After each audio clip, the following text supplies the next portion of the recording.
ব্যাপারটা হচ্ছে এটা করতে হয় ক্যাপাসিটার রেজিস্টারকে সিরিজে, অ্যাগেন ক্যাপাসিটার রেজিস্টার এই টোটাল জিনিসটা একটা রেজিস্টারে আগে এখানে এটা দেখি না, আমি বলছি এই টোটাল জিনিসটা একটা রেজিস্টারের থ্রু দিয়ে যাবে 2 থেকে একটা ভ্যারিয়েবল রেজিস্ট্যান্স আমরা কানেক্ট করব 6 আর 3 থেকে আমরা গ্রাউন্ড করে দেবো 1 কিলো ওহম নিয়ে, আর 6 যে আউটপুটটা সেটাকে আমরা ফিড করব ইনপুটে। এখানেই সেটা করছি।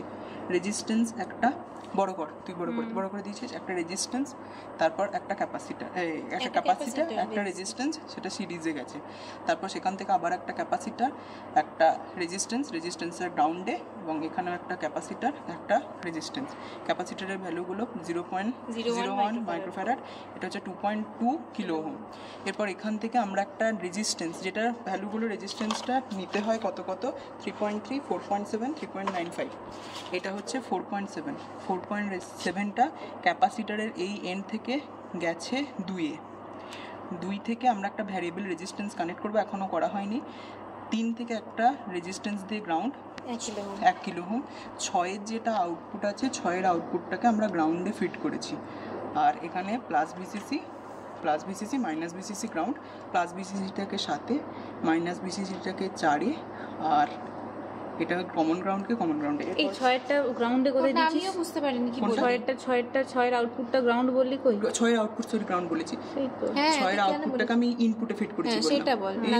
হ্যাঁ 6 এর আউটপুটটাকে নিয়ে যে আমি ইনপুটে ফিট করেছি। হ্যাঁ এবার ঠিক আছে। এরপর আমাকে ওই রেজিস্টার না, এরপর এটা বল।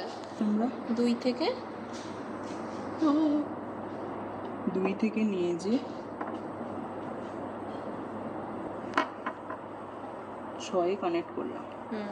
2 থেকে নিয়ে যে 6 কানেক্ট করেছি, এটাকে আউটপুটটা দেব লাগে ডিসিপ্যাট। এরপর আমরা আউটপুটের একটা চ্যানেল নিয়েছি, চ্যানেল 2 থেকে আউটপুটটাকে নিয়ে আমরা আউটপুটটাকে জাস্ট 6 ঠেকেছি, এবং আউটপুটের একটা গ্রাউন্ডটাকে গ্রাউন্ড করিনি, গ্রাউন্ড না করাও তো একই ব্যাপার, অত অসুবিধা নেই। এরপর কি করতে হয়, দুটোকেই ডিসিতে নিয়ে আসতে হয়, দুটো পার্টকেই। যখন রেজিস্ট্যান্সের ভ্যালু একদমই আমরা দিই না, মানে একদম কম রাখি, তখন এটা পুরোপুরি ডিসি পার্ট দেবে। রেজিস্ট্যান্সের ভ্যালুটাকে আস্তে আস্তে যদি বাড়ানো হয়, পটের কানেকশানে আমরা একটা ভ্যালু পাবো। ঠিক যেই মোমেন্টে আমরা সাইনোসয়েডাল ফিগার পাবো, সেই মোমেন্টের ভ্যালুটাকে আমাদের নিতে হয়। মানে রেজিস্ট্যান্সটাকে তুলে এটাকে মাল্টিমিটার দিয়ে মাপতে হয়। ডাইরেক্ট সার্কিটের সঙ্গে মাল্টিমিটার দিয়ে মাপতে নেই, কারণ অনেক কিছু হয়ে যায়।